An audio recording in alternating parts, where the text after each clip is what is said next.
Ça fait plus de 5 ans que j'ai commencé le montage. J'ai monté des centaines de vidéos, longues, courtes, horizontales, verticales, pour des dizaines de créateurs différents. Et maintenant, j'aide même des centaines de personnes à s'améliorer en montage. Le poteau slash les bots normal. Mais imaginons que demain, je doive tout recommencer depuis le début. Que je sois obligé de choisir à nouveau mon logiciel de montage, que je sois obligé de retrouver des ressources, de réapprendre à tout faire, que je sois obligé de me refaire des contacts et de retrouver des clients de zéro. Et bah dans cette vidéo, je vais justement m'imaginer dans cette situation et te révéler le plan précis que j'utiliserai pour commencer le montage vidéo en 2025, étape par étape, avec tous mes conseils et tout ce que j'aurais aimé savoir avant de commencer le montage. Bon déjà, faut qu'on parle du logiciel de montage, parce que comme dans n'importe quelle pratique, il y a besoin d'un minimum d'outils pour commencer. Et dans le montage vidéo, ces outils, c'est les logiciels de montage. Bon là, je pourrais me mettre dans deux cas. Premier cas, je commence le montage dans un but purement pratique, c'est-à-dire que je veux pas devenir super fort, je veux pas devenir monteur, je veux simplement pouvoir faire la base, cut, zoom, quelques effets de base, et ce facilement, sans interface compliquée, juste pour du perso. Pour ce cas-là, je pourrais choisir n'importe quel logiciel gratuit. À choisir, je me tournerai quand même plus vers CapCut, parce qu'il est beaucoup plus connu et donc il y a beaucoup plus de ressources et de tutos disponibles sur internet. Mais honnêtement, n'importe lequel ferait l'affaire. Mais bon, si je commençais le montage vidéo en 2025, c'est pas franchement ça ce qui m'intéresserait. Non, ce qui m'intéresserait, c'est de pouvoir vivre du montage vidéo. Deuxième cas, je commence le montage vidéo pour devenir fort, pour devenir monteur. Dans ce cas-là, il y a majoritairement deux logiciels vers lesquels je pourrais me tourner. Premiere Pro et DaVinci Resolve. Pourquoi? Tout simplement parce que ce sont, à mon sens, les deux meilleurs logiciels de montage qui sont actuellement présents sur le marché. Et commencez pas à me parler de vos Final Cut là, c'est fini, ça c'est le passé. Bon, ça je vous mens pas, c'est un sujet qui revient le plus sur mon serveur Discord. Lequel choisir entre DaVinci et Premiere Pro? J'ai commencé sur Premiere Pro, est-ce que je devrais switch sur DaVinci ou inversement? C'est assez compliqué en fait, c'est vraiment à chacun de décider. Personnellement, j'ai fait une vidéo avec Alfie Studio dans laquelle je donne mon avis de façon beaucoup plus étendue. Je vous invite à aller la voir parce qu'elle est franchement super calée, je vous la mets en description. Mais globalement, DaVinci Resolve a comme très gros avantage d'être beaucoup moins coûteux que Premiere Pro. Il y a une version gratuite et la version payante coûte beaucoup moins cher que la version de Premiere Pro à long terme. Par contre, Premiere Pro a l'avantage d'être le leader du marché et donc certains youtubeurs ou certaines boîtes de prod peuvent exiger de leurs monteurs de maîtriser Premiere Pro ou de maîtriser en général la suite Adobe pour pouvoir travailler pour eux. Donc dans ce cas-là, maîtriser la Premiere Pro et en général la suite Adobe, c'est évidemment un avantage. En plus, il y a beaucoup plus de tutos et de ressources disponibles sur internet que pour DaVinci. Par contre, DaVinci est mieux optimisé, il y a moins de bugs. Donc il y a des avantages, il y a des inconvénients, c'est à chacun de choisir. Moi personnellement, je me tournerais quand même plus vers Premiere Pro. Bon, c'est bien, j'ai la base, mais maintenant il va falloir passer au plus important, il va falloir que j'acquière une bonne compétence en montage. Ça c'est évidemment l'étape la plus importante et c'est une étape qui va être extrêmement importante pour la recherche de clients qu'on verra un peu plus tard. Pour ça, je commencerai par aller chercher des ressources gratuites sur internet. Et là évidemment, c'est l'avantage d'avoir choisi Premiere Pro, c'est que je pourrais en trouver beaucoup plus facilement que pour DaVinci. Donc là, tu vas chercher des presets, des packs de musique, des packs d'overlay, tout ce que tu veux, tout ce qui peut t'aider en fait. Par exemple, t'as mon petit pack de presets d'animation complètement gratuit qui est disponible en description. T'as également énormément de ressources sur mon serveur Discord et en général sur tous les serveurs Discord des youtubeurs montage, c'est-à-dire Sam Twitch, Secret Monteur Pro, Raphaedit, Menes, etc. Je te conseille aussi le site Creators Home qui a énormément de packs complètement gratuits et qui sont extrêmement complets. Et il y a aussi, pour finir, énormément d'outils qui sont extrêmement pratiques, comme par exemple Premiere Composer ou encore Listari. Mais je vais pas en parler ici, j'ai déjà fait 2 vidéos pour vous présenter plein d'outils hyper pratiques sur Premiere Pro et même en général sur tous les logiciels de montage. Donc je te les mets en description et normalement en fiche. Je sais pas de quel côté, mais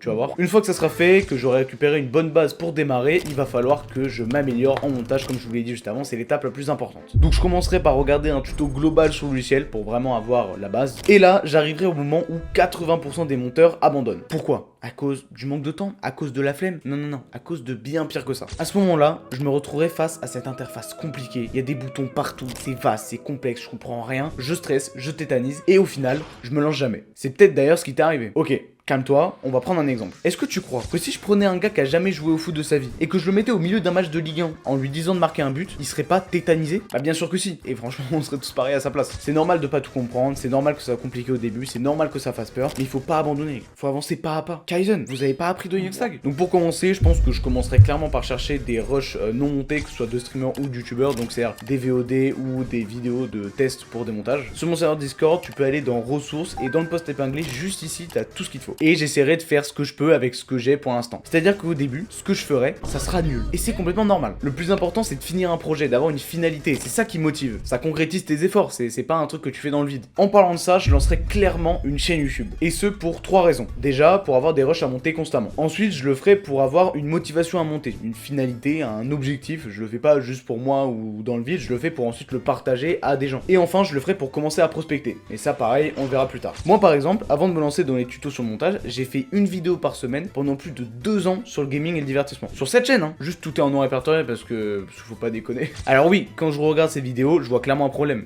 C'était nul à chier. Mais je vois surtout 2 autres choses. La première, c'est que la qualité entre la première et la dernière vidéo, bah ça n'a clairement genre rien à voir. Et la deuxième chose, c'est que c'est grâce à ces vidéos que aujourd'hui je trouve nulles que j'ai réussi à trouver mes premiers clients. Mais ça, encore une fois, on va y venir juste après. Tout ce que tu dois retenir, c'est que j'utiliserai YouTube ou même n'importe quel autre réseau, Instagram, TikTok, Twitter, comme tu veux, pour à la fois me motiver et en plus me mettre en avant et mettre en avant mes créations. Bon après, partager ce qu'on fait, ça va pas suffire pour avoir un bon niveau. Non, ce qu'il va falloir faire pour avoir un bon niveau, c'est faire du volume. Pour ça, j'essaierai le plus possible d'expérimenter, de monter encore et encore, de diversifier mes effets, de tenter de nouvelles choses, de regarder des tutos, de me faire des autres potes monteurs, d'obtenir, d'appliquer et de donner un max de feedback. Et plus tu le feras, plus tu progresseras. Si tu travailles 2 fois plus que le voisin, bah t'iras 2 fois plus vite. C'est comme ça que ça marche. C'est en faisant ça pendant plusieurs mois, voire même plusieurs années, que t'acquiers des vraies compétences. Et ça marche dans toutes les disciplines. Tu deviens pas un pro aux échecs sans avoir joué minimum des milliers, voire même des dizaines de milliers de parties. D'ailleurs, vous avez peut-être déjà entendu cette stat qu'il faut 10 000 heures pour être vraiment bon dans un domaine. Donc allez mon gars, hein. Ces 10 000 heures, elles vont pas se faire toutes seules. Faut monter, faut expérimenter, faut pas lâcher en fait. C'est ça le plus important. Et d'ailleurs, moi avec cette chaîne, j'essaye au maximum de t'aider durant cette phase qui est un peu compliquée, qui est l'apprentissage du montage. Donc si je t'ai déjà aidé, n'hésite pas à t'abonner, ça fait toujours plaisir, et à liker la vidéo. Et maintenant, on va passer à la dernière étape, celle qui fait le plus galérer les monteurs, la recherche de clients. Bon, je précise juste que j'en ai déjà fait une vidéo, donc n'hésite pas à aller la voir, mais je vais te faire un résumé. Là, c'est simple, mon objectif, ça serait qu'on me connaisse, que quand les gens ils parlent de monteurs, il y ait des noms qui leur viennent en tête et que je fasse partie de ces noms-là. Donc c'est là que les comptes que j'aurais créés un peu plus tôt pour partager ce que je faisais me seront utiles. Parce que ces réseaux, ils vont t'aider de 2 façons. Déjà, premièrement, ils vont te permettre de contacter des potentiels clients, d'envoyer des messages, répondre à des formulaires. Là, faut pas hésiter, faut provoquer la chance, faut envoyer un maximum de messages. Et la deuxième manière dont tes réseaux vont te permettre de te rapporter des clients, c'est en partageant ton contenu. S'il y a quelqu'un qui tombe sur ton compte et qui aime ta façon de monter, et ben il pourra directement te contacter pour te demander que tu montes pour lui. Globalement, on retient que créer du contenu sur les plateformes aujourd'hui, c'est le meilleur moyen de trouver des clients en montage. Y a pas mieux, ça n'existe pas. Et en plus de ça, si c'est toi qui te fais contacter, ça te place dans une position de force, parce que c'est la personne qui te contacte qui est en demande, pas toi. Oui, mais moi j'ai déjà fait ça et ça a pas marché, tu dis n'importe quoi, le monde du montage est bouché. Non, non, non.